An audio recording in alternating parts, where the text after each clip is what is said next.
Hi നമസ്കാരം. നമ്മുടെ 10th mains എക്സാമിന്റെ ഡേറ്റ് ഒക്കെ വന്നു കഴിഞ്ഞിട്ടുണ്ട് അല്ലെ. അപ്പൊ ഇനി മുതൽ എന്ത് ചെയ്യണം, 10th മെയിൻസിലെ കുറച്ചും കൂടി നമ്മൾ ശ്രദ്ധ വേണം.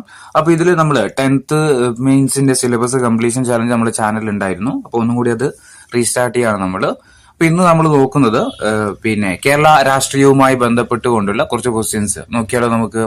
ഒന്നാമത്തെ ചോദ്യം ഇതാണ്: സംസ്ഥാന ഭരണ കമ്മീഷനെ ചേരുംപടി ചേർക്കാൻ വേണ്ടിയിട്ടാണ്. നമുക്കറിയാം 4 ഭരണപരിഷ്കാര കമ്മീഷനുകളാണ് ഇതുവരെ കേരളത്തിൽ വന്നത് അല്ലെ. അതിൽ VS. Achuthanandan, MK. Vellodi, EK. Nayanar, EMS. Namboodiripad ഇവരായിരുന്നു ഓരോന്നിന്റെയും ചെയർമാൻമാരെന്ന് പറയുന്നത് അല്ലെ. അപ്പൊ അത് വർഷം ഏത് വർഷമാണ് നിലവിൽ വന്നതെന്ന് ചേരുംപടി ചേർക്കാൻ വേണ്ടിയിട്ടാണ് കേട്ടോ.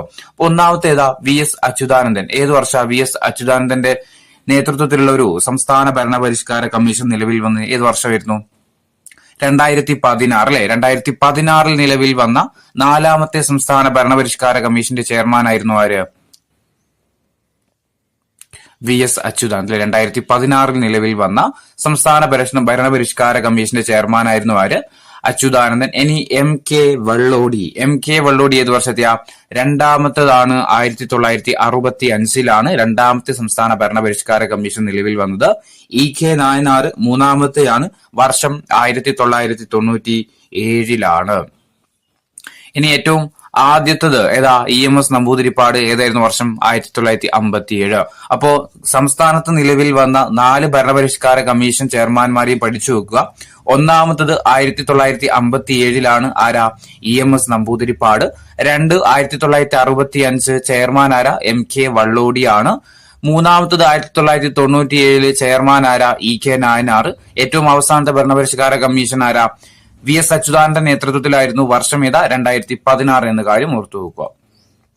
ഇനി രണ്ടാമത്തെ ചോദ്യം: സംസ്ഥാന ഭരണപരിഷ്കാര കമ്മീഷനുമായി ബന്ധപ്പെട്ടവയിൽ ശരിയായിട്ടുള്ള പ്രസ്താവനകൾ ഏതൊക്കെയാണെന്ന് കണ്ടെത്തുക. ഭരണപരിഷ്കാര കമ്മീഷനുമായി ബന്ധപ്പെട്ടിട്ട് ശരിയായിട്ടുള്ള പ്രസ്താവനകൾ കണ്ടുപിടിക്കുക. ഒന്ന്, ആദ്യത്തെ മുഖ്യമന്ത്രി ഇ.എം.എസ്. നമ്പൂതിരിപ്പാടിന്റെ അധ്യക്ഷതയിൽ ആദ്യത്തെ കമ്മിറ്റി 1957 രൂപീകരിച്ചു. 2, ഇതുവരെ 3 ഭരണപരിഷ്കാര കമ്മീഷനെ ഉണ്ടായിട്ടുള്ളൂ. മൂന്നാമത്തത് അവസാന ഭരണപരിഷ്കാര കമ്മീഷന്റെ ചെയർമാൻ വി.എസ്. അച്യുതാനന്ദനാണ്. അപ്പൊ ഈ 3 പ്രസ്താവനകളിൽ ഏതൊക്കെയാണ് ശരിയായിട്ടുള്ള പ്രസ്താവനകൾ എന്ന് കണ്ടുപിടിക്കാം. ഒന്നാമത്തെ എന്താ പറഞ്ഞത്? ആദ്യത്തെ മുഖ്യമന്ത്രി ഇ.എം.എസ്. നമ്പൂതിരിപ്പാടിന്റെ അധ്യക്ഷതയിൽ ആദ്യത്തെ കമ്മിറ്റി രൂപീകരിച്ചത് ഏത് വർഷം? 1957 എന്നുള്ളത് ശരിയാണ്. 2, ഇതുവരെ 3 ഭരണപരിഷ്കാര കമ്മീഷൻ അല്ല, എത്രയാ? 4 ഭരണപരിഷ്കാര കമ്മീഷൻ നിലവിൽ വന്നിട്ടുണ്ട്. അതിൽ 4ാമത്തെ ഭരണപരിഷ്കാര കമ്മീഷന്റെ ചെയർമാൻ ആര്? വി.എസ്. അച്യുതാനന്ദൻ. അത് 2016 അത് ശരിയാണ്. അപ്പം എയും സിയുമാണ് ഇതിൽ ശരിയായിട്ടുള്ള പ്രസ്താവനകൾ. വേറെതാ? ബി എന്നുള്ളത് തെറ്റാണ്. അപ്പൊ എയും സിയും ഓപ്ഷൻ എ ആണ് ആൻസർ. ഇനി മൂന്നാമത്തെ പ്രസ്താവന ചോദ്യമാണ്: താഴെ കൊടുത്തിരിക്കുന്നവയിൽ ഭരണപരിഷ്കാര കമ്മീഷന്റെ കർത്തവ്യങ്ങളിൽ ഉൾപ്പെടുന്നത് ഏതൊക്കെയാന്ന് കണ്ടെത്തുക. ഭരണപരിഷ്കാര കമ്മീഷന്റെ കർത്തവ്യങ്ങളിൽ ഉൾപ്പെടുന്നത് ഏതൊക്കെയാണ്? 1, സംസ്ഥാനത്തിന്റെ ഭരണ സംവിധാനത്തിന്റെ ഘടനയും പ്രവർത്തനവും അവലോകനം ചെയ്ത് ഒരു ക്ഷേമ രാഷ്ട്രത്തിന് ആവശ്യമായിട്ടുള്ള കാര്യക്ഷമതയും ഫലപ്രാപ്തിയും മെച്ചപ്പെടുത്തുന്നതിനുള്ള നടപടികൾ നിർദ്ദേശിക്കുക. 2, സർക്കാരിലെ വകുപ്പുകളുടെയും ഏജൻസികളുടെയും പങ്ക് പുനഃപരിശോധിക്കുക അല്ലെങ്കിൽ പുനർനിർവചിക്കുക. മൂന്നാമത്തത്, വിവിധ തലങ്ങളിൽ ഗവൺമെന്റിന്റെ വിവിധ വിഭാഗങ്ങളുടെ ജനാധിപത്യവൽക്കരണത്തിനുള്ള മാർഗങ്ങൾ നിർദ്ദേശിക്കുകയും ഭരണത്തിൽ ജനങ്ങളുടെ പങ്കാളിത്തം വർദ്ധിപ്പിക്കുകയും ചെയ്യുക. ഈ 3 പ്രസ്താവനകളിൽ ഏതൊക്കെയാണ് ഭരണപരിഷ്കാര കമ്മീഷന്റെ കർത്തവ്യങ്ങളിൽ ഉൾപ്പെടുന്നെന്നുള്ളത് കണ്ടുപിടിക്കാം. ഏതൊക്കെയായിരിക്കും? പഠിച്ചു വെച്ചോ. ഇത് 3 ഭരണപരിഷ്കാര കമ്മീഷന്റെ കർത്തവ്യങ്ങളാണ്.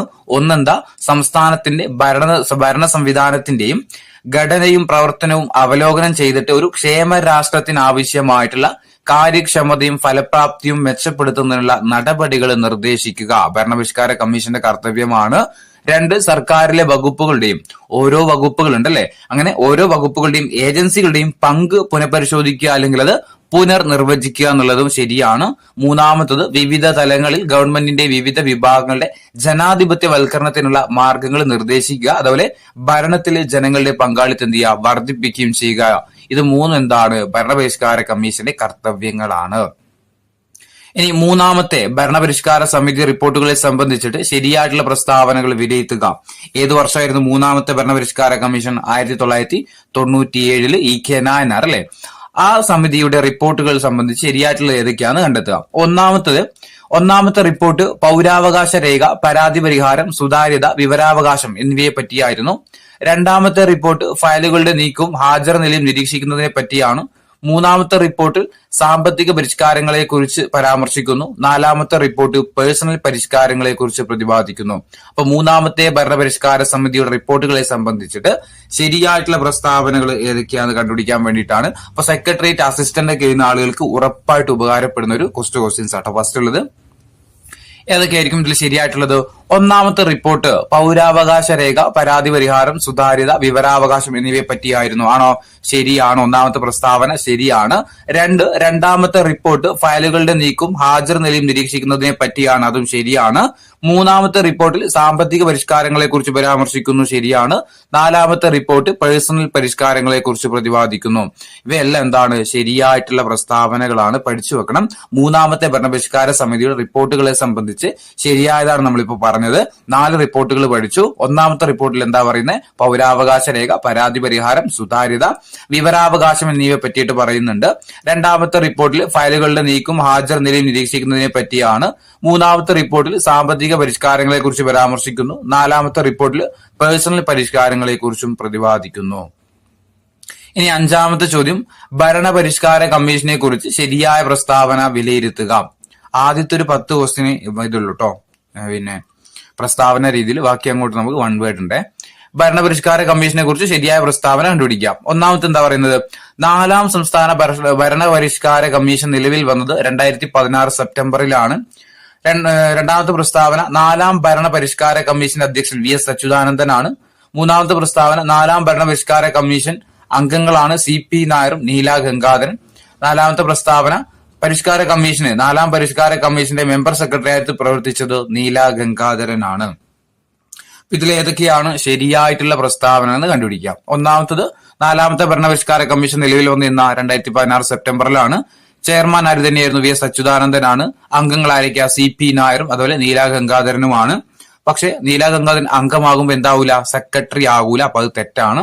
അപ്പോ ബാക്കി 3 പ്രസ്താവനകൾ എന്ത് ചെയ്യുക? ശരിയായിട്ടുള്ളത് പഠിച്ചു വെക്കുക. ഇനി 6ാമത്തെ ചോദ്യം, ശരിയില്ലാത്ത പ്രസ്താവന, അതായത് തെറ്റായ പ്രസ്താവന ഏതാന്ന് കണ്ടുപിടിക്കാൻ വേണ്ടിട്ട് കേട്ടോ. ഒന്നാമത്തെ എന്താ?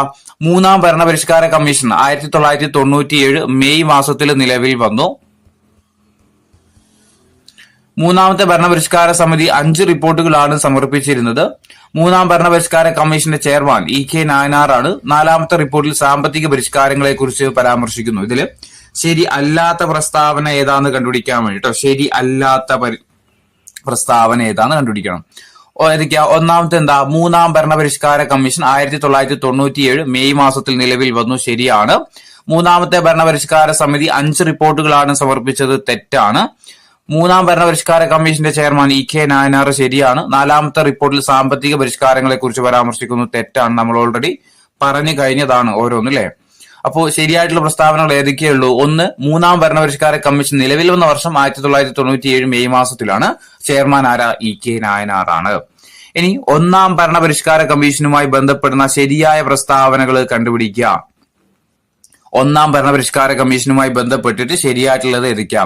ഒന്ന്, ഭരണത്തിന് ഒരു വികസന ശ്രദ്ധ നൽകാനും പ്രതിബദ്ധതയ്ക്കും നിസ്വാർത്ഥ പ്രവർത്തനത്തിനും പ്രചോദനം നൽകാനും 1ാം ഭരണപരിഷ്കാര കമ്മീഷൻ മുൻകൈയെടുത്തു. 2, 1ാം ഭരണപരിഷ്കാര കമ്മീഷൻ നിലവിൽ വന്നത് 1957 1ാം ഭരണപരിഷ്കാര കമ്മീഷന്റെ തലവൻ പട്ടം താണുപിള്ളയാണ്.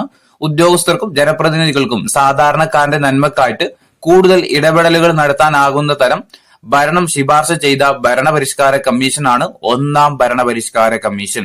ഈ 4 പ്രസ്താവനകളിൽ ഏതൊക്കെയാണ് 1ാം ഭരണപരിഷ്കാര കമ്മീഷനുമായി ബന്ധപ്പെട്ടിട്ട് ശരിയായതെന്ന് കണ്ടുപിടിക്കണം. അപ്പോ നോക്കാം. ഒന്നാമത്തേത്, ഭരണത്തിന് ഒരു വികസന ശ്രദ്ധ നൽകാനും പ്രതിബദ്ധതക്കും നിസ്വാർത്ഥ പ്രവർത്തനത്തിനും പ്രചോദനം നൽകാനും 1ാം ഭരണപരിഷ്കാര കമ്മീഷൻ മുൻകൈയെടുത്തു. ശരിയാണ്. 1ാം ഭരണപരിഷ്കാര കമ്മീഷൻ നിലവിൽ വന്നത് 1957. ചെയർമാൻ ആരല്ല? പട്ടം താണുപിള്ളയല്ല. ആരായിരുന്നു? EMS ആണ്. ഇനി ഉദ്യോഗസ്ഥർക്കും ജനപ്രതിനിധികൾക്കും സാധാരണക്കാരന്റെ നന്മക്കായിട്ട് കൂടുതൽ ഇടപെടലുകൾ നടത്താൻ ആകുന്ന തരം ഭരണം ശുപാർശ ചെയ്ത ഭരണപരിഷ്കാര കമ്മീഷനാണ് ഏത്? 1ാം ഭരണപരിഷ്കാര കമ്മീഷൻ. അപ്പൊ ശരിയായ പ്രസ്താവനകൾ 1, 2, 4 ഇനി 1ാം ഭരണപരിഷ്കാര കമ്മീഷന്റെ ശുപാർശയിൽ ഉൾപ്പെടാത്തത് 1ാം ഭരണപരിഷ്കാര കമ്മീഷനുമായി ബന്ധപ്പെട്ടിട്ട് തെറ്റായത് കണ്ടുപിടിക്കാൻ വേണ്ടിയിട്ടാണ്. 1, അധികാര വികേന്ദ്രീകരണം, ഗ്രാമപഞ്ചായത്തുകളുടെ രൂപീകരണവും. 2, തഹസീൽദാർക്ക് കീഴിൽ റവന്യൂ വികസന പ്രവർത്തനങ്ങൾ സംയോജിപ്പിക്കുക. എല്ലാ പ്രധാന വകുപ്പുകളിലും ഫിനാൻഷ്യൽ അസിസ്റ്റന്റ് അല്ലെങ്കിൽ അഡ്വൈസർ തസ്തിക സൃഷ്ടിക്കുക. കലക്ടറുടെ റവന്യൂ ജോലി കുറക്കുന്നതിന് ജില്ലാ റവന്യൂ ഓഫീസറുടെ തസ്തിക സൃഷ്ടിക്കുക. അപ്പോൾ 4 പ്രസ്താവന തന്നിട്ടുണ്ട്. ഇതിൽ ഒന്നാം ഭരണപരിഷ്കാര കമ്മീഷന്റെ ശുപാർശയിൽ ഉൾപ്പെടാത്തത് ഏതാന്ന് കണ്ടുപിടിക്കാം. ഏതൊക്കെയായിരിക്കും? ഒന്നെന്താ?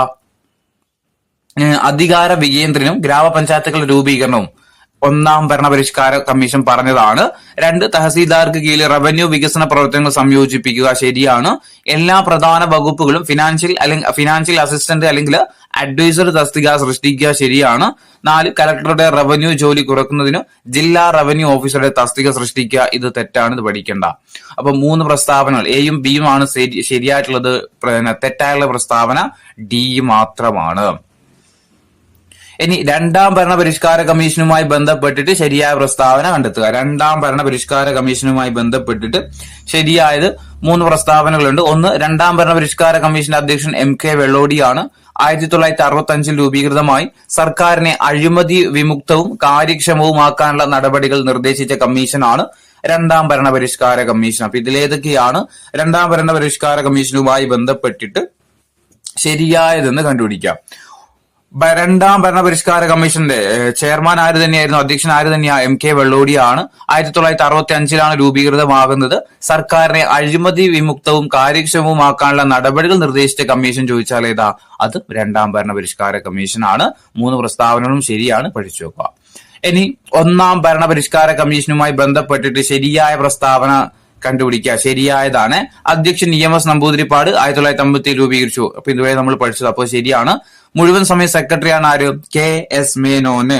മുഴുവൻ സമയ സെക്രട്ടറി ആയിരുന്നു KS മേനോന്. മുഴുവൻ സമയ അംഗമായിരുന്നു HD മാളവ്യ. 3 പ്രസ്താവനകൾ ശരിയാട്ടോ, പഠിച്ചു വെക്കുക. അധ്യക്ഷൻ ആരായിരുന്നു? EMS നമ്പൂതിരിപ്പാടാണ്. 1957 രൂപീകരിക്കുന്നത്. മുഴുവൻ സമയ സെക്രട്ടറി ആയിരുന്നു KS മേനോന്. മുഴുവൻ സമയ അംഗം ചോദിച്ചാൽ ആരാ? HD മാളവ്യ കേട്ടോ. ആരാ? HD മാളവ്യ. ഇനി ഭരണപരിഷ്കാര കമ്മീഷനുമായി ബന്ധപ്പെട്ടിട്ട് തെറ്റായ പ്രസ്താവന അല്ലെങ്കിൽ പ്രസ്താവനകൾ കണ്ടുപിടിക്കുക. തെറ്റാണ് വേണ്ടത്. തെറ്റ് എന്താ? ഒന്നാമത്, ഭരണപരിഷ്കാര കമ്മീഷന്റെ നിർദ്ദേശങ്ങൾ നൽകാൻ കഴിയുന്ന പൊതുഭരണത്തിലെ പ്രധാന മേഖലകളുടെ എണ്ണം 13 കേരളത്തിലെ ആദ്യത്തെ ഭരണപരിഷ്കാര കമ്മീഷൻ നിലവിൽ വന്നത് 1956 കേരളത്തിൽ ഇതുവരെ നിലവിൽ വന്ന ഭരണപരിഷ്കാര കമ്മീഷനുകളുടെ എണ്ണം 3 ഇതിൽ തെറ്റായതല്ല വേണ്ടത്. തെറ്റ് മാത്രം മതി. ഓർത്തു വെക്കുക. ഭരണപരിഷ്കാര കമ്മീഷൻ നിർദ്ദേശങ്ങൾ നൽകാൻ കഴിയുന്ന പൊതുഭരണത്തിലെ പ്രധാന മേഖലകളുടെ എണ്ണം 13 ഇസ് റൈറ്റ്. ശരിയാണ്. കേരളത്തിലെ ആദ്യത്തെ ഭരണപരിഷ്കാര കമ്മീഷൻ 56 തെറ്റ് നമ്മൾ പഠിച്ചതാണ്. നിങ്ങൾ ഓർത്തു വെക്കുക. ഏത് വർഷം? 2. മൂന്നാമത്തത്, കേരളത്തിൽ ഇതുവരെ നിലവിൽ വന്ന ഭരണപരിഷ്കാര കമ്മീഷനുകളുടെ എണ്ണം 3 അല്ല 4. അപ്പൊ അതും തെറ്റ്. നമ്മൾ പറഞ്ഞ തെറ്റല്ലേ? ബിയും സിയുമാണ് ഇതിൽ തെറ്റായിട്ടുള്ള പ്രസ്താവനകൾ. ഇനി ഭരണപരിഷ്കാര കമ്മീഷനുമായി ബന്ധപ്പെട്ടിട്ട് ശരിയായിട്ടുള്ള പ്രസ്താവനകൾ കണ്ടുപിടിക്കുക. ശരിയായത് മാത്രം മതി കേട്ടോ. 1, ഭരണ നവീകരണം ലക്ഷ്യമാക്കി ദേശീയ തലത്തിലും സംസ്ഥാന തലത്തിലും രൂപീകരിക്കുന്ന സ്ഥാപനങ്ങളാണ് ഭരണപരിഷ്കാര കമ്മീഷനുകൾ. രണ്ടാമത്തെ പ്രസ്താവന, ഒന്നാം ഭരണപരിഷ്കാര കമ്മീഷന്റെ ആദ്യത്തെ റിപ്പോർട്ട് സമർപ്പിച്ചത് 1968 സംസ്ഥാന ഭരണ സംവിധാനത്തിന്റെ കാര്യക്ഷമത മെച്ചപ്പെടുത്തുന്നതിനുള്ള ശുപാർശകൾ നൽകുന്നതിന് വേണ്ടിയിട്ട് രൂപീകരിച്ച കമ്മീഷനാണ് ഭരണപരിഷ്കാര കമ്മീഷൻ. ഇതില് ശരിയായിട്ടുള്ള പ്രസ്താവനകൾ അല്ലെ. അപ്പൊ ഏതൊക്കെയാ ശരിയായിട്ടുള്ളത്? ഒന്നെന്താ പറയുന്നത്? ഭരണ നവീകരണം ലക്ഷ്യമാക്കി ദേശീയ തലത്തിലും സംസ്ഥാന തലത്തിലും രൂപീകരിക്കുന്ന സ്ഥാപനങ്ങളെയാണ് ഭരണപരിഷ്കാര കമ്മീഷൻ എന്ന് പറയുന്നത്. ശരിയാണ്. ഒന്നാം ഭരണപരിഷ്കാര കമ്മീഷൻ റിപ്പോർട്ട് സമർപ്പിച്ച 1968 തെറ്റാണ്. 1957 വന്നിട്ട് 68 തെറ്റ്. 2, സംസ്ഥാന ഭരണ സംവിധാനത്തിന്റെ കാര്യക്ഷമത മെച്ചപ്പെടുത്തുന്നതിനുള്ള ശുപാർശകൾ നൽകുന്നതിന് വേണ്ടിയിട്ട് രൂപീകരിച്ച കമ്മീഷനാണ് ഇത് ഭരണപരിഷ്കാര കമ്മീഷൻ. ശരിയാണ്. അപ്പം എയും സിയുമാണ് ഇതിൽ ശരിയായിട്ടുള്ള പ്രസ്താവനകള്. ഇനി കേരളത്തിൽ ഏറ്റവും കൂടുതൽ കാലം പ്രതിപക്ഷ നേതാവായ വ്യക്തി ആരാണ്? കേരളത്തിൽ ഏറ്റവും കൂടുതൽ കാലം പ്രതിപക്ഷ നേതാവായ വ്യക്തി ചോദിച്ചാൽ ആരാ? VS അച്യുതാനന്ദൻ കേട്ടോ. കേരളത്തിൽ ഏറ്റവും കൂടുതൽ കാലം പ്രതിപക്ഷ നേതാവായ വ്യക്തി ആരാ? VS അച്യുതാനന്ദനാണ്.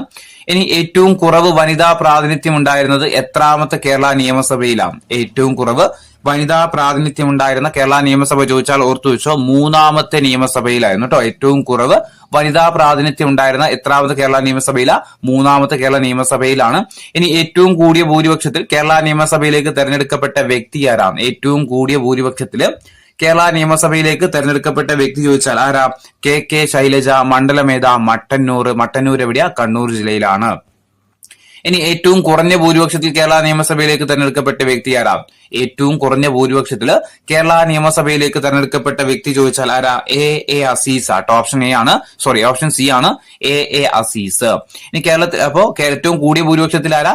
പിന്നെ ശൈലജ ടീച്ചറാണ്. ഏറ്റവും കുറവാണെങ്കിൽ എ അസീസ്. ഇനി കേരളത്തിൽ ആദ്യമായിട്ട് 140 നിയമസഭാ മണ്ഡലങ്ങളിലും ഇലക്ട്രോണിക് വോട്ടിംഗ് മെഷീൻ ഉപയോഗിച്ച് തെരഞ്ഞെടുപ്പ് നടന്ന വർഷം ഏതാണ്? കേരളത്തിലെ ആദ്യമായിട്ട് 140 നിയോജക മണ്ഡലങ്ങളിലും ഇലക്ട്രോണിക് EVM മെഷീൻ ഉപയോഗിച്ചുകൊണ്ട് തെരഞ്ഞെടുപ്പ് നടന്ന വർഷം ചോദിച്ചാൽ ഏതാ? ഓപ്ഷൻ എ ആണ് 2001. ഇനി കേരളത്തിലെ പുതിയ നിയമസഭാ മന്ദിരത്തിന്റെ നിർമ്മാണത്തിന് തറക്കല്ലിട്ടതാരാണ്? കേരളത്തിലെ പുതിയ നിയമസഭാ മന്ദിരത്തിന്റെ നിർമ്മാണത്തിന് തറക്കല്ലിട്ടതാരായിരുന്നു? നീലം സഞ്ജീവ റെഡ്ഡി ആയിരുന്നു. ഇനി കേരളത്തിന്റെ പുതിയ നിയമസഭാ മന്ദിരത്തിന്റെ ഉദ്ഘാടനം നിർവഹിച്ച വ്യക്തി ആരാ? കേരളത്തിന്റെ പുതിയ നിയമസഭാ മന്ദിരത്തിന്റെ ഉദ്ഘാടനം നിർവഹിച്ച വ്യക്തി ചോദിച്ചാൽ ഓപ്ഷൻ സി ആണ് KR നാരായണനാണ്. ഇനി കേരള നിയമസഭയിലേക്ക് തെരഞ്ഞെടുക്കപ്പെട്ട ഏറ്റവും പ്രായം കൂടിയ അംഗമാരാണ്? കേരള നിയമസഭയിലേക്ക് തെരഞ്ഞെടുക്കപ്പെട്ട ഏറ്റവും പ്രായം കൂടിയ അംഗം ചോദിച്ചാൽ ആരാ? ഓപ്ഷൻ ബി ആണ് VS അച്യുതാനന്ദനാണ്. ഇനി ഏറ്റവും കൂടിയ പ്രായത്തിൽ കേരള മുഖ്യമന്ത്രിയായിരുന്ന വ്യക്തി ആരാ? ഏറ്റവും കൂടിയ പ്രായത്തിൽ കേരളത്തിന്റെ മുഖ്യമന്ത്രിയായിരുന്ന വ്യക്തി ചോദിച്ചാൽ ആരാ? അതും ആര് തന്നെയാ? VS അച്യുതാനന്ദനാണ്. ഇനി കേരളത്തിൽ ഏറ്റവും കുറഞ്ഞ പ്രായത്തിൽ മന്ത്രിയായ വ്യക്തി ആരാ? കേരളത്തില് ഏറ്റവും കുറഞ്ഞ പ്രായത്തിൽ മന്ത്രിയായ വ്യക്തി ചോദിച്ചാൽ ആരാ? രമേശ് ചെന്നിത്തല കേട്ടോ. ആരാ? രമേശ് ചെന്നിത്തലയാണ്. ഇനി ഏറ്റവും കുറഞ്ഞ പ്രായത്തിൽ കേരള നിയമസഭയിലേക്ക് തെരഞ്ഞെടുക്കപ്പെട്ട വ്യക്തി ആരാ? ഏറ്റവും കുറഞ്ഞ പ്രായത്തില് കേരള നിയമസഭയിലേക്ക് തെരഞ്ഞെടുക്കപ്പെട്ട വ്യക്തി ചോദിച്ചാൽ ആരാ? Mathew T Thomas. ആരാ? മാത്യു ടി തോമസ് ആണ്. ഇനി R ബാലകൃഷ്ണ പിള്ളയെ കൂറുമാറ്റ നിരോധന നിയമപ്രകാരം അയോഗ്യനാക്കിയ കേരള നിയമസഭാ സ്പീക്കർ ആരാ? R ബാലകൃഷ്ണ പിള്ളയെ കൂറുമാറ്റ നിരോധന നിയമപ്രകാരം അയോഗ്യനാക്കിയ കേരള നിയമസഭാ സ്പീക്കർ ആരാ? ഓപ്ഷൻ ഡി ആണ് വർക്കല രാധാകൃഷ്ണൻ കേട്ടോ. വർക്കല രാധാകൃഷ്ണനാണ്. ഇനി പദവിയിലിരിക്കെ അന്തരിച്ച ആദ്യത്തെ കേരള നിയമസഭാ സ്പീക്കർ ആരാ? പദവിയിലിരിക്കെ അന്തരിച്ച കേരളത്തിലെ ആദ്യത്തെ നിയമസഭാ സ്പീക്കർ ചോദിച്ചാൽ ആരാ? KM സീതി സാഹിബ് കേട്ടോ. പദവിയിലിരിക്കെ അന്തരിച്ച ആദ്യത്തെ കേരള നിയമസഭാ സ്പീക്കർ ചോദിച്ചാൽ ആരാ? KM സീതി സാഹിബ് ആണ്. ഇനി 26ാമത്തെ ചോദ്യം, കേരള സഭയിൽ ഏറ്റവും കൂടുതൽ കാലം ഡെപ്യൂട്ടി സ്പീക്കർ ആയിരുന്ന വ്യക്തി ആരാ? കേരള നിയമസഭയിൽ ഏറ്റവും കൂടുതൽ കാലം ഡെപ്യൂട്ടി സ്പീക്കർ ആയിരുന്ന വ്യക്തി ഓപ്ഷൻ ബി ആണ് RS ഉണ്ണി ആട്ടോ. Option B RS ഉണ്ണിയാണ്. ഇനി കേരള നിയമസഭയിൽ ഏറ്റവും കുറച്ചു കാലം സ്പീക്കർ പദവിയിലിരുന്ന വ്യക്തി ആരാ? കേരള നിയമസഭയിൽ ഏറ്റവും കുറച്ചു കാലം സ്പീക്കർ പദവിയിലിരുന്ന വ്യക്തി ഓപ്ഷൻ ബി ആണ് AC ജോസ് കേട്ടോ. AC ജോസ് ആണ്. ഇനി 1975 അടിയന്തരാവസ്ഥ കാലത്ത് കേരളത്തിലെ ആഭ്യന്തരമന്ത്രി ആരായിരുന്നു? 1975 അടിയന്തരാവസ്ഥ കാലത്ത് കേരളത്തിന്റെ ആഭ്യന്തരമന്ത്രി ആരായിരുന്നു? ഓപ്ഷൻ സി ആണ് K കരുണാകരനാണ്. ഇനി കേരളത്തിലെ എത്രാമത്തെ മുഖ്യമന്ത്രിയാണ് പിണറായി വിജയൻ? കേരളത്തിന്റെ എത്രാമത്തെ മുഖ്യമന്ത്രിയാണ് പിണറായി വിജയൻ ചോദിച്ചാൽ 22ാമത്തെ മുഖ്യമന്ത്രിയാണ് ആര്? പിണറായി വിജയൻ. ഇനി കേന്ദ്ര പ്രതിരോധ മന്ത്രിയായ ആദ്യത്തെ മലയാളി ആരാ? കേന്ദ്ര പ്രതിരോധ മന്ത്രിയായ ആദ്യത്തെ മലയാളി ആരാ? ഓപ്ഷൻ എ ആണ് VK കൃഷ്ണമേനോൻ കേട്ടോ. VK കൃഷ്ണമേനോന്. ഇനി കേന്ദ്ര പ്രതിരോധ മന്ത്രിയായ എത്രാമത്തെ മലയാളിയാണ് AK ആന്റണി? കേന്ദ്ര പ്രതിരോധ മന്ത്രിയായ എത്രാമത്തെ മലയാളിയാണ് AK ആന്റണി? ഓപ്ഷൻ സി 2ാമത്തെയാണ്. ഒന്നാമത്തെ ആരാ? VK കൃഷ്ണമേനോൻ. 2ാമത്തെ ആരാ? AK ആന്റണി. ഇനി കേരളത്തിൽ ഏറ്റവും കൂടുതൽ തവണ ഒരേ മണ്ഡലത്തെ പ്രതിനിധാനം ചെയ്ത് നിയമസഭാ തെരഞ്ഞെടുപ്പിൽ മത്സരിച്ച വ്യക്തി ആരാ? കേരളത്തിൽ ഏറ്റവും കൂടുതൽ തവണ ഒരേ മണ്ഡലത്തെ പ്രതിനിധാനം ചെയ്തിട്ട് നിയമസഭാ തെരഞ്ഞെടുപ്പിൽ മത്സരിച്ച വ്യക്തി ആരാ? ഓപ്ഷൻ സി ആണ് KM മാണി അല്ലെ. KM മാണി. അദ്ദേഹത്തിന്റെ മണ്ഡലം ഏതാ? പാലട്ടോ. പാലയാണ്. ഇനി 2021 നിയമസഭാ തെരഞ്ഞെടുപ്പ് ഹരിതചട്ടം പാലിച്ച് നടത്താനായിട്ട് പുറത്തിറക്കിയ കൈപ്പുസ്തകം ഏതായിരുന്നു? 2021 നടന്ന നിയമസഭാ തെരഞ്ഞെടുപ്പില് ഹരിതചട്ടം പാലിച്ച് നടത്താനായിട്ട് പുറത്തിറക്കിയ കൈപ്പുസ്തകം ഏതാ? ഓപ്ഷൻ എ ആണ് ഹരിതചട്ടപാലനം കേട്ടോ. ഓപ്ഷൻ എ ഹരിതചട്ടപാലനമാണ്. ഇനി കേരളത്തിലെ ഏറ്റവും ദൈർഘ്യം കുറഞ്ഞ നിയമസഭ ഏതായിരുന്നു? കേരളത്തിലെ ഏറ്റവും ദൈർഘ്യം കുറഞ്ഞ നിയമസഭ ഏതായിരുന്നു? 6ാമത്തെ നിയമസഭയായിരുന്നു കേട്ടോ. കേരളത്തിലെ ഏറ്റവും ദൈർഘ്യം കുറഞ്ഞ നിയമസഭ ചോദിച്ചാൽ ഏതാ? 6ാമത്തെ നിയമസഭയാണ്. അങ്ങനെയാണെങ്കിൽ ഏറ്റവും ദൈർഘ്യമേറിയ നിയമസഭ ഏതാ? കേരളത്തിലെ ഏറ്റവും ദൈർഘ്യമേറിയ നിയമസഭ ചോദിച്ചാൽ ഏതാ? 4ാമത്തെ നിയമസഭയായിരുന്നു ഏറ്റവും ദൈർഘ്യമേറിയ നിയമസഭ. കേരളത്തിലെ ഏറ്റവും ദൈർഘ്യം കുറഞ്ഞത് 6ാമത്തെ നിയമസഭ. കേരളത്തിലെ ഏറ്റവും ദൈർഘ്യം കൂടിയ നിയമസഭയാണെങ്കിൽ ഏതാ? 4ാമത്തെയാണ്. ഇനി രാഷ്ട്രപതി തെരഞ്ഞെടുപ്പിൽ മത്സരിച്ച ആദ്യത്തെ മലയാളി ആരാ? രാഷ്ട്രപതി തെരഞ്ഞെടുപ്പിൽ മത്സരിച്ച ആദ്യത്തെ മലയാളി ആരായിരുന്നു? VR Krishna Iyer. Option A VR Krishna Iyer ആണ്. ഇനി ഇന്ത്യയിൽ ആദ്യമായിട്ട് ഇലക്ട്രോണിക് വോട്ടിംഗ് യന്ത്രം ഉപയോഗിച്ച് തെരഞ്ഞെടുപ്പ് നടന്നത് എവിടെയാണ്? ഇന്ത്യയിൽ ആദ്യമായിട്ട് ഇലക്ട്രോണിക് വോട്ടിംഗ് യന്ത്രം ഉപയോഗിച്ചുകൊണ്ട് തെരഞ്ഞെടുപ്പ് നടന്നത് എവിടെയാ? ഓപ്ഷൻ ഡി ആണ്, വടക്കൻ പറവൂർ കേട്ടോ. വടക്കൻ പറവൂരിലാണ്.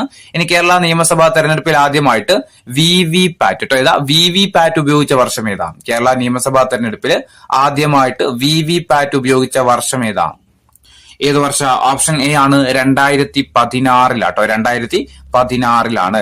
ഇനി കേരളത്തിലെ ഏറ്റവും ചെറിയ മുനിസിപ്പാലിറ്റി ഏതാ? കേരളത്തിലെ ഏറ്റവും ചെറിയ മുനിസിപ്പാലിറ്റി ഏതാ? ആലുവ കേട്ടോ. ഓപ്ഷൻ ബി ആലുവയാണ്. ഇനി പ്രജാ സോഷ്യലിസ്റ്റ് പാർട്ടിയുടെ കേരള ഘടകം രൂപീകരിച്ചതാരാ? പ്രജാ സോഷ്യലിസ്റ്റ് പാർട്ടിയുടെ കേരള ഘടകം രൂപീകരിച്ചതാരാ? പട്ടം താണുപിള്ള. ഓപ്ഷൻ എ പട്ടം താണുപിള്ള. ഇനി ഒന്നാം കേരള നിയമസഭയിലെ അംഗങ്ങളുടെ എണ്ണം എത്രയായിരുന്നു? ഒന്നാം കേരള നിയമസഭയിലെ അംഗങ്ങളുടെ എണ്ണം എത്രയാ? 127 അംഗങ്ങൾ കേട്ടോ. 127 അംഗങ്ങളായിരുന്നു ഒന്നാം കേരള നിയമസഭയിൽ ഉണ്ടായിരുന്നത്. ഇനി ഒന്നാം കേരള നിയമസഭയിലെ തെരഞ്ഞെടുക്കപ്പെട്ട അംഗങ്ങളുടെ എണ്ണം എത്രയാ?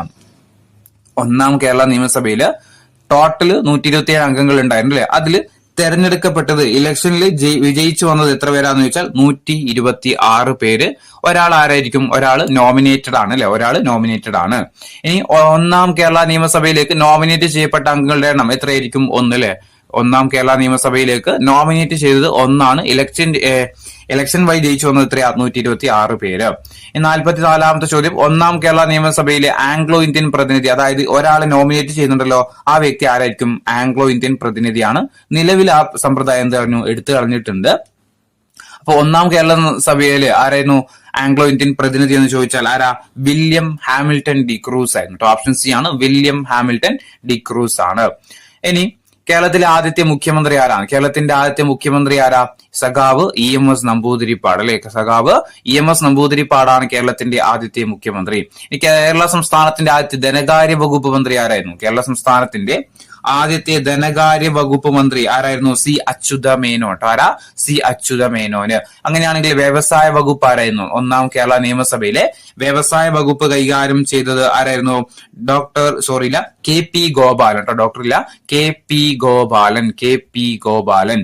ഇനി അങ്ങനെയാണെങ്കിൽ ഒന്നാം കേരള നിയമസഭയിലെ ആരോഗ്യമന്ത്രി ആരായിരുന്നു? ഒന്നാം കേരള നിയമസഭയിലെ ആരോഗ്യമന്ത്രിയാണെങ്കിൽ ആരാ? അത് doctor AR Menon. Doctor AR മേനോനാണ്. ഇനി ഒന്നാം കേരള മന്ത്രിസഭയിൽ തൊഴിൽ, ട്രാൻസ്പോർട്ട് എന്നീ വകുപ്പുകൾ കൈകാര്യം ചെയ്ത മന്ത്രി ആരാ? ഒന്നാം മന്ത്രിസഭയില് ട്രാൻസ്പോർട്ട്, തൊഴിൽ എന്നീ വകുപ്പുകൾ കൈകാര്യം ചെയ്ത മന്ത്രി ആരാ? ഓപ്ഷൻ സി ആണ്, TV തോമസ് ആണ്. ഇനി നിയമം, വൈദ്യുതി എന്നീ വകുപ്പുകൾ കൈകാര്യം ചെയ്തതാരാ? നിയമവും വൈദ്യുതിയും വകുപ്പ് കൈകാര്യം ചെയ്തത് ആരായിരുന്നു? VR കൃഷ്ണ അയ്യർ. ഇനി ഒന്നാം മന്ത്രിസഭയില് പൊതുമരാമത്ത് വകുപ്പ് കൈകാര്യം ചെയ്തതാരാ? ഒന്നാം മന്ത്രിസഭയില് പൊതുമരാമത്ത് വകുപ്പ് കൈകാര്യം ചെയ്തതാരാ? TA മജീദ് കേട്ടോ. ആരാ? TA മജീദ്. ഇനി വിദ്യാഭ്യാസ വകുപ്പ് മന്ത്രി, ഒന്നാം കേരള മന്ത്രിസഭയിലെ വിദ്യാഭ്യാസ വകുപ്പ് മന്ത്രി ആരായിരുന്നു? ജോസഫ് മുണ്ടശ്ശേരി അല്ലെ. ജോസഫ് മുണ്ടശ്ശേരിയാണ്. ഇനി ഒന്നാം മന്ത്രിസഭയിലെ റവന്യൂ വകുപ്പ് കൈകാര്യം ചെയ്തതാരാ? ഒന്നാം മന്ത്രിസഭയില് റവന്യൂ വകുപ്പ് കൈകാര്യം ചെയ്താരാ? KR ഗൗരിയമ്മ. ആരാ? KR ഗൗരിയമ്മയാണ്. ഇനി തദ്ദേശ സ്വയംഭരണ വകുപ്പ് കൈകാര്യം ചെയ്താരാ? ഒന്നാം മന്ത്രിസഭയിലെ തദ്ദേശ സ്വയംഭരണ വകുപ്പ് കൈകാര്യം ചെയ്താരാ? PK Chathan master. Option C, PK Chathan master. ഇനി ഒന്നാം മന്ത്രിസഭ പുറത്താക്കപ്പെട്ടത് എന്നാ? കേരളത്തിലെ ഒന്നാം മന്ത്രിസഭ പുറത്താക്കപ്പെട്ട വർഷം ഏത് വർഷ? 1959 ജൂലൈ 31. 1959 ജൂലൈ 31 ഒന്നാം മന്ത്രിസഭ എന്ത് ചെയ്യുന്നത്? രാഷ്ട്രപതി പിരിച്ചുവിടുന്നത്. എന്തായിരുന്നു കാരണം? കേരളത്തിലെ ഒന്നാം മന്ത്രിസഭ പിരിച്ചുവിടാൻ കാരണമായിട്ടുള്ള പ്രക്ഷോഭം ചോദിക്കാം. ഏതാ? വിമോചന സമരമാണ്. ഓപ്ഷൻ എ ആണ്, വിമോചന സമരമാണ്. ഇനി ഒന്നാം നിയമസഭയിലെ പ്രതിപക്ഷ നേതാവ് ആരായിരുന്നു? കേരളത്തിലെ ഒന്നാം നിയമസഭയിലെ പ്രതിപക്ഷ നേതാവാര? PT ചാക്കോ അല്ലെ. ഓപ്ഷൻ എ ആണ്, PT ചാക്കോയാണ്. ഇനി കേരളത്തിലെ ഒന്നാം നിയമസഭയിലെ ഏറ്റവും പ്രായം കൂടിയ അംഗം ആരായിരുന്നു? ഒന്നാം നിയമസഭയിലെ ഏറ്റവും പ്രായം കൂടിയ അംഗം ചോദിച്ചാൽ ആരായിരുന്നു? Doctor AR Menon. ആരാ? ഡോക്ടർ AR മേനോൻ ആയിരുന്നു. ഇനി ഒന്നാം നിയമസഭയിലേക്ക് എതിരില്ലാതെ തെരഞ്ഞെടുക്കപ്പെട്ട ആദ്യത്തെ വ്യക്തി ആരാ? ഒന്നാം നിയമസഭയിലേക്ക് തെരഞ്ഞെടുക്കപ്പെട്ട എതിരില്ലാതെ തെരഞ്ഞെടുക്കപ്പെട്ട ആദ്യത്തെ വ്യക്തി M Umesh Rao. Option A ആണ് എം ഉമേഷ് റാവു. ഇനി ആദ്യത്തെ പ്രോട്ടേം സ്പീക്കർ ആരാം? കേരള നിയമസഭയിലെ ആദ്യത്തെ പ്രോട്ടേം സ്പീക്കർ ആരായിരുന്നു? പ്രോട്ടേം സ്പീക്കർ റോസമ്മ പുന്നൂസ് കേട്ടോ. ആരാ? റോസമ്മ പുന്നൂസ് ആണ്. ഇനി കേരളത്തിലെ ആദ്യത്തെ വനിതാ മന്ത്രി ആരായിരുന്നു? KR ഗൗരിയമ്മ അല്ലെ, KR ഗൗരിയമ്മ. ഇനി കേരള മന്ത്രിസഭയില് സത്യപ്രതിജ്ഞ ചെയ്ത ആദ്യത്തെ വ്യക്തി ആരാം? ഒന്നാമത്തെ മന്ത്രിസഭയിൽ ആദ്യമായിട്ട് സത്യപ്രതിജ്ഞ ചെയ്തത് ആരായിരിക്കും? ആദ്യമായിട്ട് സത്യപ്രതിജ്ഞ ചെയ്തത് ആരാ? പ്രോട്ടേം സ്പീക്കർ ആയിട്ടുള്ള റോസമ്മ പുന്നൂസ് കേട്ടോ. റോസമ്മ പുന്നൂസ് ആണ്. ഇനി കേരള നിയമസഭയിലെ ആദ്യത്തെ ഡെപ്യൂട്ടി സ്പീക്കർ ആരാണ്? കേരള നിയമസഭയിലെ ആദ്യത്തെ ഡെപ്യൂട്ടി സ്പീക്കർ ആരായിരുന്നു? KO ഐഷാബായി കേട്ടോ. KO ഐഷാബായി ആണ്. കേരള നിയമസഭയിലെ ആദ്യത്തെ സ്പീക്കർ ആരാണ്? കേരള നിയമസഭയിലെ ആദ്യത്തെ സ്പീക്കർ ആരായിരുന്നു? R ശങ്കരനാരായണൻ തമ്പിയാണ്. 65ാമത്തെ ചോദ്യം, ഒന്നാം കേരള നിയമസഭയിലേക്ക് ഉമേഷ് റാവു തെരഞ്ഞെടുക്കപ്പെട്ടത് ഏത് മണ്ഡലത്തിൽ നിന്നാണ്? എന്തായിരുന്നു ഉമേഷ് റാവുവിന്റെ പ്രത്യേകത? നമ്മൾ പറഞ്ഞു എതിരില്ലാതെ തെരഞ്ഞെടുക്കപ്പെട്ട വ്യക്തിയാണ് ആര്? ഉമേഷ് റാവു അല്ലെ. ഏത് മണ്ഡലത്തിൽ നിന്നാണ് തെരഞ്ഞെടുക്കപ്പെട്ടത്? ഓപ്ഷൻ ഡി ആണ് മഞ്ചേശ്വരത്ത് നിന്ന് കേട്ടോ. ഇവിടുന്ന് മഞ്ചേശ്വരത്ത് നിന്നാണ്.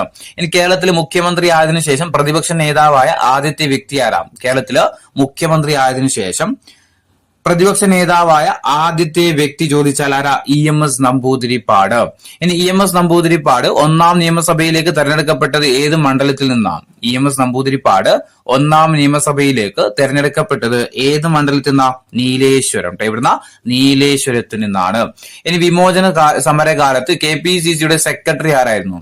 അതായത് 1959 വിമോചന സമരം. ആ സമയത്ത് KPCCയുടെ സെക്രട്ടറി ചോദിച്ചാൽ ആരെഴുതണം നമ്മള്? R ശങ്കർ കേട്ടോ. ആരാ? R ശങ്കർ ആണ്. ഇനി ദിനമണി പത്രത്തിന്റെ സ്ഥാപകൻ ആരാ? ദിനമണി പത്രത്തിന്റെ സ്ഥാപകൻ ആരാ? R ശങ്കർ കേട്ടോ. ആരാ? R ശങ്കർ ആണ്. ഇനി കേരളത്തിലെ ആദ്യത്തെ ഉപമുഖ്യമന്ത്രി ആരാണ്? കേരളത്തിലെ ആദ്യത്തെ ഉപമുഖ്യമന്ത്രി ആരായിരുന്നു? കേരളത്തിലെ ആദ്യത്തെ ഉപമുഖ്യമന്ത്രി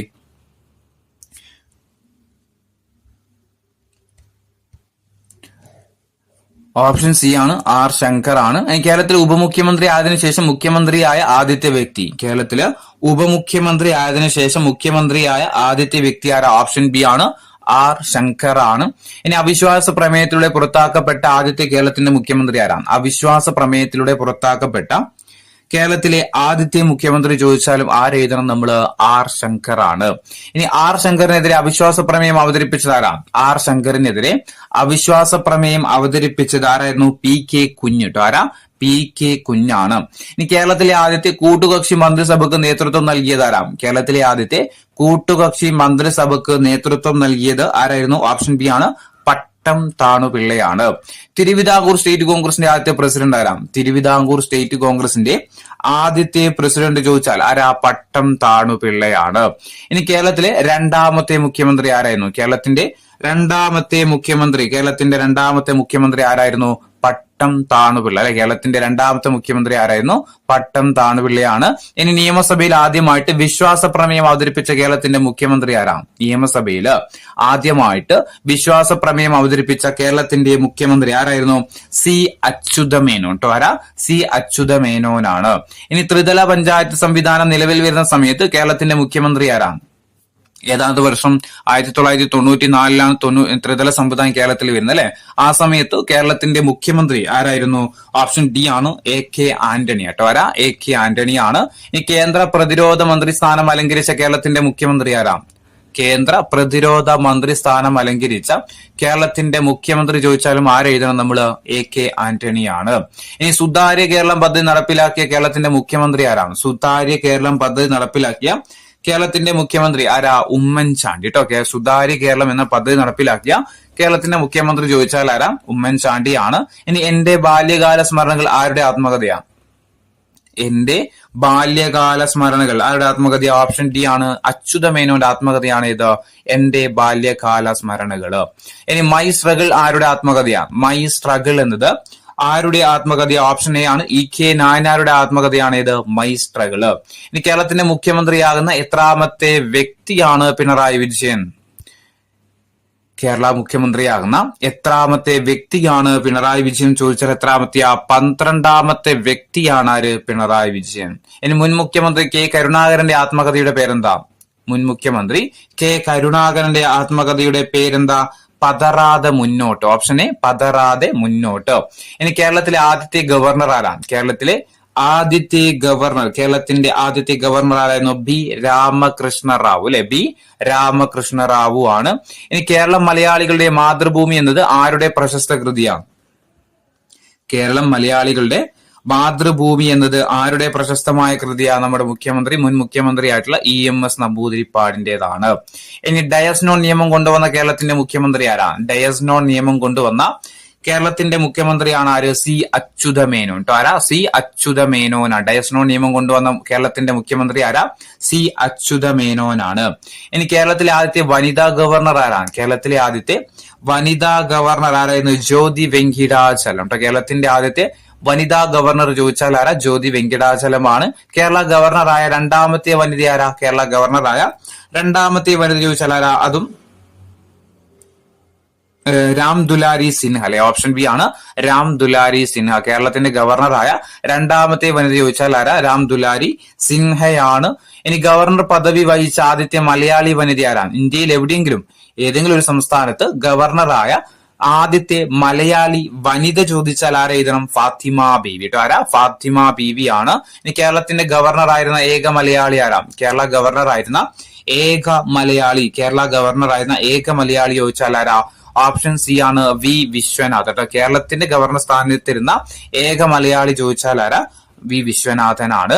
ഇനി ഏറ്റവും കുറച്ചു കാലം കേരളത്തിന്റെ ഗവർണറായിരുന്ന വ്യക്തി ആരാണ്? ഏറ്റവും കുറച്ചു കാലം കേരളത്തിന്റെ ഗവർണറായിരുന്ന വ്യക്തി ചോദിച്ചാൽ MOH ഫറൂഖ് ആട്ടോ. ആരാ? MOH ഫറൂഖ് ആണ്. ഇനി കേരള ഗവർണറായതിനു ശേഷം രാഷ്ട്രപതിയായ വ്യക്തി ആരാണ്? കേരളത്തിന്റെ ഗവർണർ ആയതിനു ശേഷം രാഷ്ട്രപതിയായ വ്യക്തി ആരായിരുന്നു? VV ഗിരി ആട്ടോ. ആരാ? VV ഗിരിയാണ്. ഇനി കേരള ഗവർണറായ എത്രാമത്തെ വ്യക്തിയാണ്? ആരിഫ് മുഹമ്മദ് ഖാന്. കേരളത്തിന്റെ ഗവർണറായ എത്രാമത്തെ വ്യക്തിയാണ് ആരിഫ് മുഹമ്മദ് ഖാൻ എന്ന് ചോദിച്ചാൽ എത്രയാ? 24ാമത്തെ കേട്ടോ. 24ാമത്തെ വ്യക്തിയാണ് ആര്? പിന്നെ ആരിഫ് മുഹമ്മദ് ഖാൻ. 25ാമത് ആരാ? നിലവിലെ കേരളത്തിന്റെ ഗവർണർ. ഒന്ന് കമന്റ് ചെയ്യാൻ പറ്റുമോ? അറിയുന്ന ആൾക്കാർ നിലവിലെ കേരളത്തിന്റെ ഗവർണർ ആരാ? ഇനി കേരള ഗവർണർ പദവി വഹിച്ച വനിതകളുടെ എണ്ണം എത്രയാണ്? കേരളത്തില് എത്ര വനിതകള് ഗവർണർ പദവി വഹിച്ചിട്ടുണ്ട്? എത്രയാ? 3 പേര് കേട്ടോ. എത്ര പേരാ? 3 പേരാണ്. ഇനി ഭാരതരത്നം നേടിയ ഏക കേരള ഗവർണർ ആരാ? ഭാരതരത്നം നേടിയ ഏക കേരള ഗവർണർ ആരാ? VV ഗിരി ആട്ടോ. ആരാ? VV ഗിരിയാണ്. ഭാരതരത്നം നേടിയ ഏക കേരള ഗവർണറാണ് ആര്? VV ഗിരി. ഇനി കേരള ഗവർണർ സ്ഥാനത്തെത്തിയ 3ാമത്തെ വനിത ആരാ? കേരള ഗവർണർ സ്ഥാനത്തെത്തിയ 3ാമത്തെ വനിത ആരാ? ഷീലാ ദീക്ഷിത് കേട്ടോ. മുൻ ഡൽഹിയുടെ മുഖ്യമന്ത്രിക്കായിരുന്ന വ്യക്തിയായിരുന്നു ആര്? ഷീലാ ദീക്ഷിത്. അവരായിരുന്നു നമ്മുടെ അവസാനത്തെ കേരള വനിതയായിട്ടുള്ള ഒരു ഗവർണർ വന്നത്. ഇനി 98ാമത്തെ ചോദ്യം, ഗവർണർ പദവി വഹിച്ച ആദ്യത്തെ മലയാളി വനിതയാണ് ഫാത്തിമ ബീവി. ഏത് സംസ്ഥാനത്താണ് ഫാത്തിമ ബീവി ആദ്യമായിട്ട് ഗവർണറായത്? അതായത് ഒരു മലയാളി വനിത ആദ്യമായിട്ട് ഗവർണറായത് ഫാത്തിമ ബീവിയാണ്. എവിടെയായിരുന്നു ഗവർണറായതെന്ന് ചോദിച്ചാൽ എവിടെയാ? തമിഴ്നാട്ടിൽ കേട്ടോ. തമിഴ്നാടിന്റെ ഗവർണറായിരുന്നു ആര്? ഫാത്തിമ ബീവി. ഇനി കേരള നിയമസഭാ തെരഞ്ഞെടുപ്പിൽ വോട്ട് രേഖപ്പെടുത്തിയ ആദ്യത്തെ ഗവർണർ ആരാ? കേരള നിയമസഭാ തെരഞ്ഞെടുപ്പിൽ വോട്ട് രേഖപ്പെടുത്തിയ ആദ്യത്തെ കേരള ഗവർണർ ആരാ? ജസ്റ്റിസ് പി സദാശിവം ആട്ടോ. ആരാ? ജസ്റ്റിസ് പി സദാശിവമാണ്. ഇനി കേരളത്തിലെ രണ്ടാമത്തെ ഗവർണർ ആരായിരുന്നു? കേരളത്തിന്റെ രണ്ടാമത്തെ ഗവർണറായിരുന്നു ആര്? ഭാരതരത്നം ലഭിച്ച നമ്മുടെ VV ഗിരിയാണ്. ഇനി സുപ്രീം കോടതി ചീഫ് ജസ്റ്റിസ് ആയതിനു ശേഷം കേരളത്തിന്റെ ഗവർണറായ വ്യക്തി ആരാണ്? സുപ്രീം കോടതി ചീഫ് ജസ്റ്റിസ് ആയതിനു ശേഷം കേരളത്തിന്റെ ഗവർണറായ വ്യക്തിയായിരുന്നു ആര്? പി സദാശിവം കേട്ടോ. P Sadasivam. Option B P Sadasivam. ഇനി പദവിയിലിരിക്കെ അന്തരിച്ച ആദ്യത്തെ കേരള ഗവർണർ ആരാ? പദവിയിലിരിക്കെ അന്തരിച്ച കേരളത്തിലെ ആദ്യത്തെ ഗവർണറാണ് സിക്കന്ദർ ഭക്ത്. ആരാ? സിക്കന്ദർ ഭക്ത്. ഇനി പദവിയിലിരിക്കെ അന്തരിച്ച കേരളത്തിലെ ആദ്യത്തെ മന്ത്രി ആരാണ്? പദവിയിലിരിക്കെ അന്തരിച്ച ആദ്യത്തെ കേരളത്തിന്റെ മന്ത്രി ചോദിച്ചാൽ ആരാ? VK വേലപ്പൻ ആട്ടോ. ആരാ? VK വേലപ്പനാണ്. ഇനി ഉപതെരഞ്ഞെടുപ്പിൽ പരാജയപ്പെട്ട കേരളത്തിലെ ഏക മന്ത്രി ആരാ? ഉപതെരഞ്ഞെടുപ്പിൽ പരാജയപ്പെട്ട കേരളത്തിലെ ഏക മന്ത്രി ആരായിരുന്നു? K മുരളീധരൻ ആട്ടോ. ആരാ? K മുരളീധരനാണ്. ഇനി കേരളത്തിൽ മന്ത്രി ആയതിനു ശേഷം സുപ്രീം കോടതി ജഡ്ജിയായ മലയാളി ആരാ? കേരളത്തിൽ മന്ത്രി ആയതിനു ശേഷം സുപ്രീം കോടതിയിൽ ജഡ്ജിയായ മലയാളി ആരാ? വി ആർ കൃഷ്ണ അയ്യർ കേട്ടോ. ആരാ? വി ആർ കൃഷ്ണ അയ്യരാണ്. ഇനി ഒന്നാം കേരള നിയമസഭയിൽ എത്ര വനിതകൾ ഉണ്ടായിരുന്നു? ഒന്നാം കേരള നിയമസഭയിൽ എത്ര വനിതകൾ ഉണ്ടായിരുന്നു? 6 വനിതകൾ ഉണ്ടായിരുന്നു കേട്ടോ. ഒന്നാം കേരള നിയമസഭയിൽ എത്ര വനിതകളാ? 6 വനിതകൾ ഉണ്ടായിരുന്നു. ഈ ഒന്നാം കേരള നിയമസഭയിലെ വനിതാ മന്ത്രിമാരുടെ എണ്ണം എത്രയാണ്? ഒന്നാം കേരള നിയമസഭയിലെ വനിതാ മന്ത്രിമാരുടെ എണ്ണം ചോദിച്ചാൽ എത്രയാ? ഒരാള്. ആരായിരുന്നു? K R Gowriamma. ഇനി ഏറ്റവും കുറച്ചു കാലം കേരള നിയമസഭാ അംഗമായിരുന്ന വ്യക്തി ആരാണ്? ഏറ്റവും കുറച്ചു കാലം കേരള നിയമസഭാ അംഗമായിരുന്ന വ്യക്തി ആരായിരുന്നു? സി ഹരിദാസ്. ഓപ്ഷൻ ബി ആണ് സി ഹരിദാസ്. ഇനി ഏറ്റവും കൂടുതൽ കാലം കേരളത്തിലെ നിയമസഭാ അംഗമായിരുന്ന വനിത ആരാണ്? ഏറ്റവും കൂടുതൽ കാലം കേരള നിയമസഭാ അംഗമായിരുന്ന വനിത ആരാ? ഓപ്ഷൻ ഡി ആണ് കെ ആർ ഗൗരിയമ്മ. കേരളത്തിൽ ഏറ്റവും കൂടുതൽ കാലം മന്ത്രിയായിരുന്ന വ്യക്തി ആരാ? കേരളത്തിൽ ഏറ്റവും കൂടുതൽ കാലം മന്ത്രിയായിരുന്ന വ്യക്തി ചോദിച്ചാൽ ആരാ? കെ എം മാണി കേട്ടോ. ഓപ്ഷൻ എ കെ എം മാണിയാണ്. കേരള നിയമസഭയെ അഭിസംബോധന ചെയ്തത് ആദ്യത്തെ പ്രസിഡന്റ് ആരാണ്? കേരള നിയമസഭയെ അഭിസംബോധന ചെയ്ത ആദ്യത്തെ രാഷ്ട്രപതി ആരായിരുന്നു? ഓപ്ഷൻ ബി ആണ് കെ ആർ നാരായണൻ. ഇനി കോടതി വിധിയിലൂടെ നിയമസഭാ അംഗത്വം നഷ്ടപ്പെട്ട ആദ്യത്തെ കേരള നിയമസഭാ അംഗം ആരാണ്? കോടതി വിധിയിലൂടെ നിയമസഭാ അംഗത്വം നഷ്ടപ്പെട്ട ആദ്യത്തെ കേരള നിയമസഭാ അംഗമാണ് റോസമ്മ പുന്നൂസ്. Option B Rosamma Punnoose. ഇനി പിന്നോക്ക സമുദായത്തിൽ നിന്നുള്ള ആദ്യത്തെ കേരള മുഖ്യമന്ത്രി ആരാണ്? പിന്നോക്ക സമുദായത്തിൽ നിന്നുള്ള കേരളത്തിലെ ആദ്യത്തെ മുഖ്യമന്ത്രി ചോദിച്ചാൽ ഓപ്ഷൻ ബി ആണ് ആർ ശങ്കർ ആണ്. ഇനി 1975 അടിയന്തരാവസ്ഥ കാലത്ത് കേരളത്തിന്റെ മുഖ്യമന്ത്രി ആരാണ്? 1975 അടിയന്തരാവസ്ഥ സമയത്ത് കേരളത്തിന്റെ മുഖ്യമന്ത്രി ആരായിരുന്നു? ഓപ്ഷൻ ഡി ആണ് സി അച്യുതമേനോൻ. ആരാ? സി അച്യുതമേനോനാണ്. ഇനി 2 തവണ ഉപമുഖ്യമന്ത്രിയായ ഏക വ്യക്തി ആരാം? 2 തവണ ഉപമുഖ്യമന്ത്രിയായ ഏക വ്യക്തിയാണ് ആര്? C H Muhammed Koya. ഇനി കാലിക്കറ്റ് യൂണിവേഴ്സിറ്റി സ്ഥാപിതമായ സമയത്ത് വിദ്യാഭ്യാസ മന്ത്രി ആരായിരുന്നു? കാലിക്കറ്റ് യൂണിവേഴ്സിറ്റി സ്ഥാപിതമായ സമയത്ത് വിദ്യാഭ്യാസ മന്ത്രി ആരായിരുന്നു? സി എച്ച് മുഹമ്മദ് കോയയാണ്. ഇനി തിരുവിതാംകൂറിന്റെ പ്രധാനമന്ത്രി, തിരുക്കൊച്ചിയുടെ മുഖ്യമന്ത്രി, കേരളത്തിന്റെ മുഖ്യമന്ത്രി എന്നീ പദവികൾ അലങ്കരിച്ച വ്യക്തി ആരാണ്? തിരുവിതാംകൂറിന്റെ പ്രധാനമന്ത്രി, തിരുക്കൊച്ചിയുടെ മുഖ്യമന്ത്രി, കേരളത്തിന്റെ മുഖ്യമന്ത്രി എന്നീ പദവികൾ അലങ്കരിച്ച വ്യക്തി ആയിരുന്നു ആര്? ഓപ്ഷൻ സി പട്ടം താണുപിള്ള. ഇനി രാജ്യസഭാ അംഗമായ ആദ്യത്തെ മലയാള സിനിമാ താരമാരാണ്? രാജ്യസഭയിൽ അംഗമായ ആദ്യത്തെ മലയാള സിനിമാ താരമാണ് സുരേഷ് ഗോപി. ഏറ്റവും കൂടുതൽ തവണ ഒരേ മണ്ഡലത്തെ പ്രതിനിധാനം ചെയ്ത വ്യക്തി ആരാം? ഏറ്റവും കൂടുതൽ തവണ ഒരേ മണ്ഡലത്തെ പ്രതിനിധാനം ചെയ്ത വ്യക്തി ആരാ? ഓപ്ഷൻ ഡി ആണ് കെ എം മാണിയാണ്. ഇനി കേരള നിയമസഭയെ അഭിസംബോധന ചെയ്ത ആദ്യത്തെ പ്രസിഡന്റ് ആരാണ്? കേരള നിയമസഭയെ അഭിസംബോധന ചെയ്ത ആദ്യത്തെ പ്രസിഡന്റ് നമ്മൾ പറഞ്ഞു ആരായിരുന്നു? K R Narayanan. ഇനി കേരള നിയമസഭാ അംഗമായ ആദ്യത്തെ IAS ഓഫീസർ ആരാണ്? കേരള നിയമസഭയിൽ അംഗമായ ആദ്യത്തെ IAS ഓഫീസർ ആരായിരുന്നു? അൽഫോൺസ് കണ്ണന്താനം. ആരാ?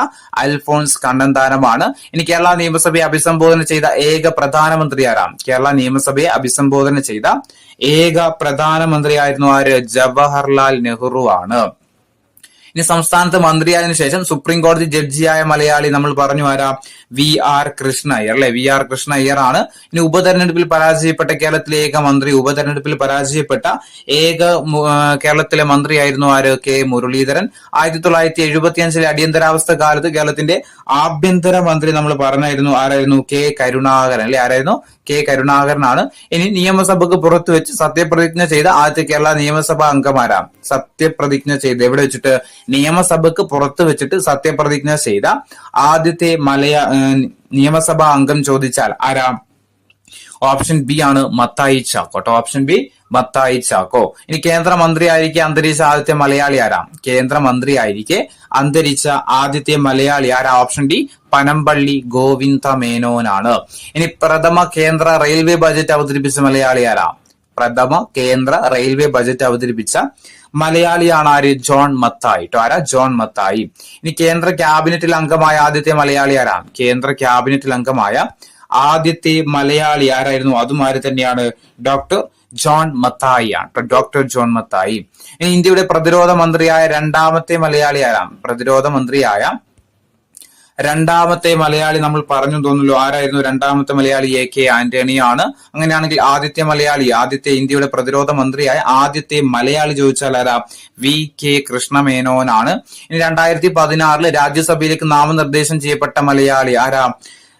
സുരേഷ് ഗോപി. 2016 ആദ്യമായിട്ട് ആര് രാജ്യസഭയിൽ എത്തുന്നത്? സുരേഷ് ഗോപി 2016 ആദ്യമായിട്ട് രാജ്യസഭയിൽ എത്തുന്നത്. ഇനി 2015 ലോക്സഭയിലേക്ക് നാമനിർദ്ദേശം ചെയ്യപ്പെട്ട മലയാളിയായ ആംഗ്ലോ ഇന്ത്യൻ പ്രതിനിധി ആരായിരുന്നു? 2015 ലോക്സഭയിലേക്ക് നാമനിർദ്ദേശം ചെയ്യപ്പെട്ട മലയാളിയായ ആംഗ്ലോ ഇന്ത്യൻ പ്രതിനിധി ആയിരുന്നു ആര്? റിച്ചാർഡ് ഹേ ആട്ടോ. റിച്ചാർഡ് ഹേ ആണ്. ഇനി കേരള നിയമസഭയിൽ ഏറ്റവും കൂടുതൽ കാലം അല്ലെങ്കിൽ ഏറ്റവും കൂടുതൽ തവണ അംഗമായിരുന്ന ആംഗ്ലോ ഇന്ത്യൻ പ്രതിനിധി ആരാണ്? കേരള നിയമസഭയിൽ ഏറ്റവും കൂടുതൽ കാലവും ഏറ്റവും കൂടുതൽ തവണയും അംഗമായിരുന്ന ആംഗ്ലോ ഇന്ത്യൻ പ്രതിനിധി ചോദിച്ചാൽ സ്റ്റീഫൻ പാദുവ കേട്ടോ. സ്റ്റീഫൻ പാദുവ. ഇനി കേരള നിയമസഭയിലെ ആദ്യത്തെ ആംഗ്ലോ ഇന്ത്യൻ പ്രതിനിധി ആരായിരുന്നു? കേരള നിയമസഭയിലെ ആദ്യത്തെ ആംഗ്ലോ ഇന്ത്യൻ പ്രതിനിധി ആരായിരുന്നു? വില്യം ഹാമിൽട്ടൺ ഡിക്രൂസ് ആണ്. കേരള മന്ത്രിസഭയിൽ അംഗമായ ആദ്യത്തെ സിനിമാ നടൻ ആരാ? കേരള മന്ത്രിസഭയിൽ അംഗമായ ആദ്യത്തെ സിനിമാ നടൻ ആരാ? KB ഗണേഷ് കുമാർ. കേരള മന്ത്രിസഭയിൽ അംഗമായ ആദ്യത്തെ മലയാള സിനിമാ നടനാണ് ആര്? KB ഗണേഷ് കുമാർ. ഇനി കേരള നിയമസഭയിലെ ആദ്യത്തെ സെക്രട്ടറി ആരായിരുന്നു? കേരള നിയമസഭയിലെ ആദ്യത്തെ സെക്രട്ടറി ആരായിരുന്നു? വി കൃഷ്ണമൂർത്തി കേട്ടോ. വി കൃഷ്ണമൂർത്തിയാണ് കേരള നിയമസഭയുടെ ആദ്യത്തെ സെക്രട്ടറി. വി കൃഷ്ണമൂർത്തിയാണ്. ഇനി കേരളത്തിൽ തെരഞ്ഞെടുപ്പ് നടന്നിട്ടും നിയമസഭ രൂപീകരിക്കാതിരുന്ന വർഷം ഏതാണ്? കേരളത്തില് തെരഞ്ഞെടുപ്പ് നടന്നു, പക്ഷെ എന്ത് ചെയ്തില്ല? നിയമസഭ രൂപീകരിക്കാൻ പറ്റാത്ത വർഷം ചോദിച്ചാൽ ഏതാ?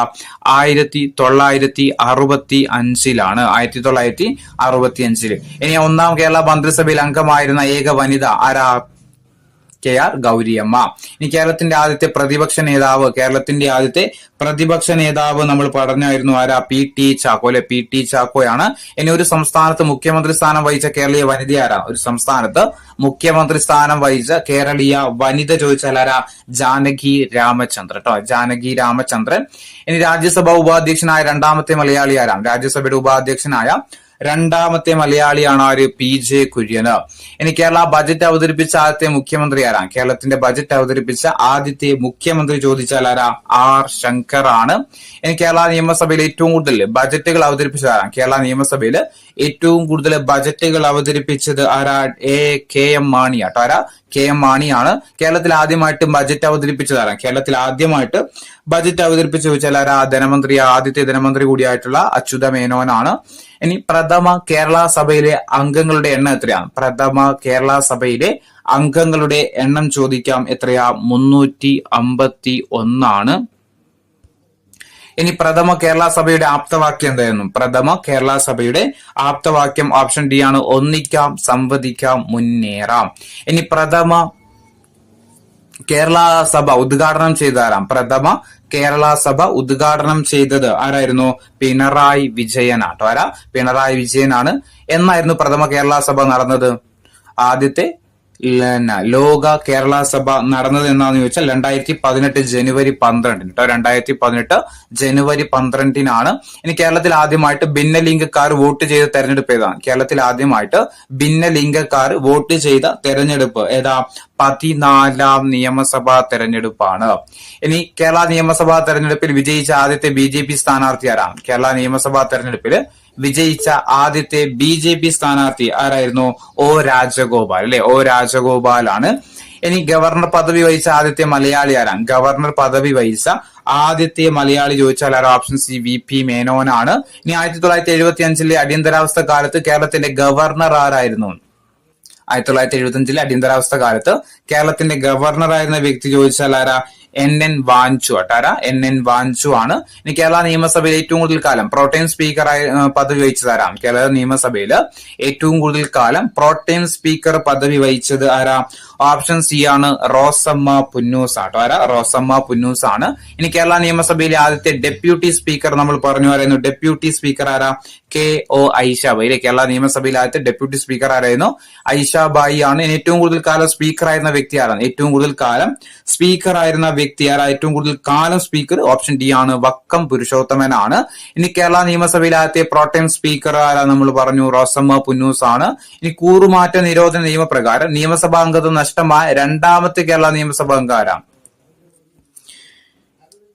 കൂറുമാറ്റ നിരോധന നിയമപ്രകാരം നിയമസഭാ അംഗത്വം നഷ്ടമായ രണ്ടാമത്തെ കേരള നിയമസഭാ അംഗമാരാ? PC ജോർജ് കേട്ടോ. PC ജോർജ് ആണ്.